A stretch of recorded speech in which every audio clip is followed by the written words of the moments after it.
Welcome to Health Professional Radio. I'm your host, Neil Howard. Thank you so much for joining us for another segment. In this segment, we're going to be speaking with Dr. Craig Rayner, president of Certara's Integrated Drug Development and Strategic Consulting Services. He's joining us here on Health Professional Radio this evening to talk about the COVID-19 Pharmacology Online Resource Center that's funded by the Bill and Melinda Gates Foundation and some of the programs that they're working on to accelerate the treatment for COVID-19. Welcome to the program, Dr. Rayner, and thank you so much for taking the time. Well, thank you very much for the invitation.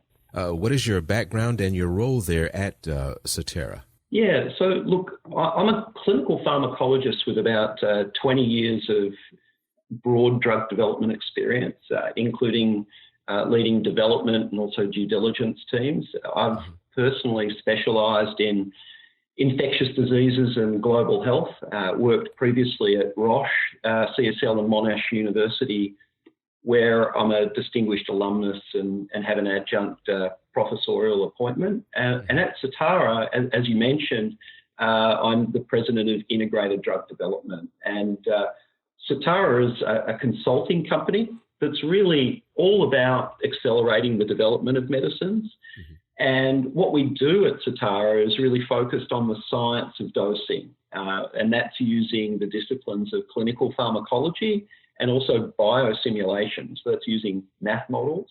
Mm-hmm. And we've been advancing model-informed drug development now for over a decade and supported more than 90% of new drug approvals by the FDA in the past 6 years with our software and also our services. Well, this is certainly the time for some accelerated treatment. Talk about some of you mentioned the science of pharmacology when it comes to vaccines. Yeah, so vaccines and also drugs, it's really the science of dosing. Maybe what I'll do is draw a little bit of a line here to the COVID example, just in terms of some of the clinical trials inefficiencies that are happening at the moment, and then go back a little bit towards why we see getting the science right is probably the most important aspect of developing medicines and vaccines right at the moment. Great. Would that be okay? Absolutely. All right. So if we actually look right now with what's happening with the COVID situation, there is a tremendous amount of clinical trials inefficiency. There's probably 1,300 clinical trials that are ongoing, and more than 600 actually currently recruiting for therapeutics and vaccines for COVID. In excess of 100 trials with up to 170,000 participants, if they're fully recruited, have been focusing on just one drug alone, which is hydroxychloroquine. Mm-hmm. And the associated development costs with that, if you were to think about putting money in to develop this in an industrial setting, would be anywhere from $2 to $10 billion. So the challenge that we have at the moment is with the well-intentioned chaos that's happening with everyone trying to win this arms race for coming up with a treatment, is that there's lack of coordination, and there's many studies where the doses and the interventions are being duplicated.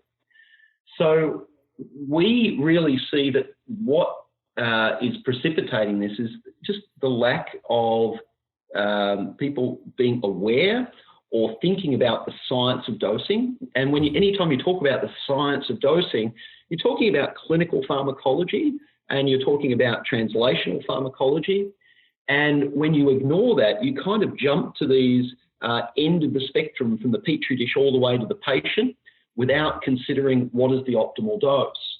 And that's a real problem, because what we really need to be doing at the moment in our search for new treatments to address COVID is to not just find a treatment that might work, but it's actually to find a treatment that might work at a dose that is safe, effective, and also rapidly scalable. And that's the optimal dose.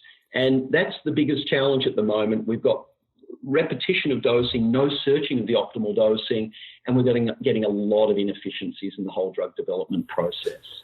Now, doctor, if I'm understanding correctly, I mean, you know as well as I do, we're hearing so many things in the media about this drug, this treatment for that, the other thing.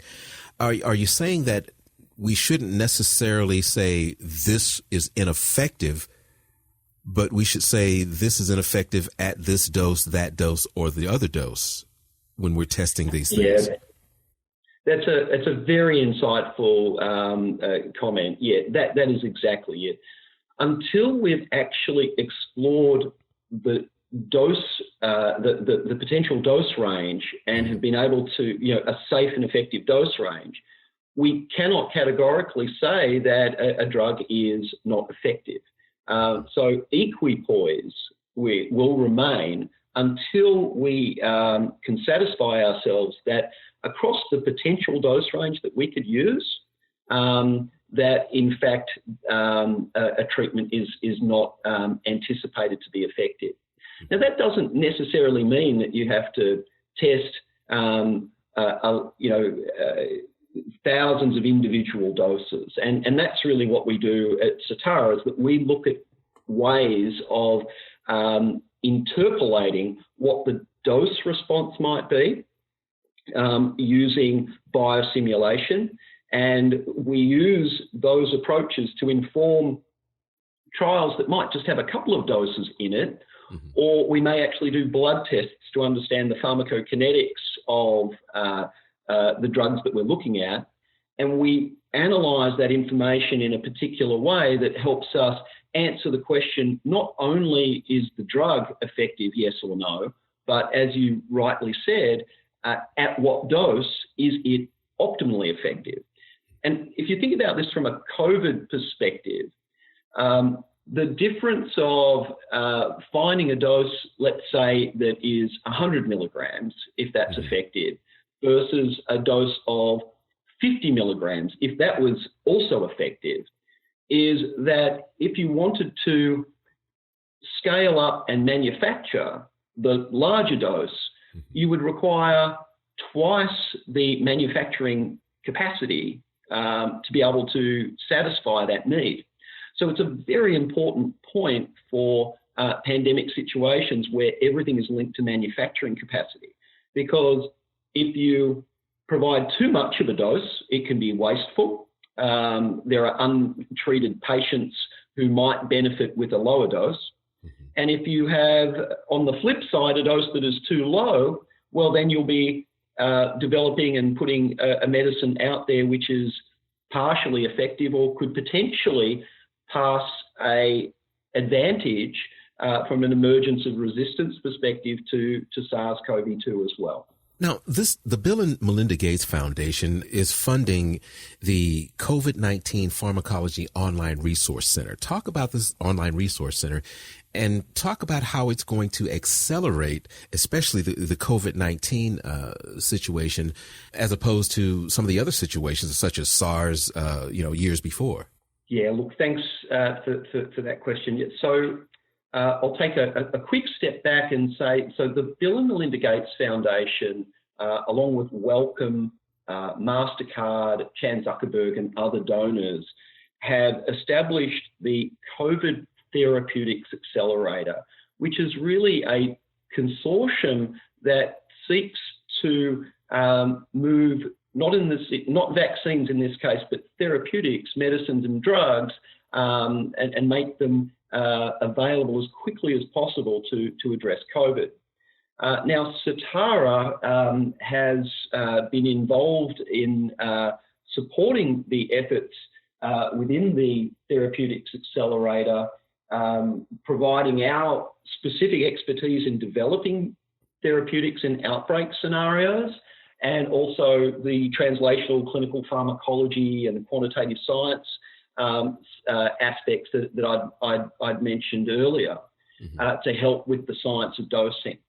Now, one of the important points here is that we're also wanting to educate, to influence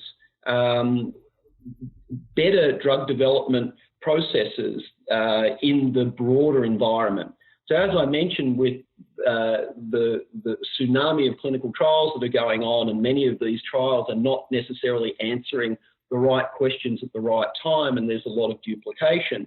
We wanted to make available the kinds of insights that we are using within the accelerator to make decisions on the trials that we're supporting. We want to make those available to everybody, tools that can help investigators in thinking more about the agents that they're wanting to explore in clinical trials and the doses. And so that includes using some, what we call silico workbench.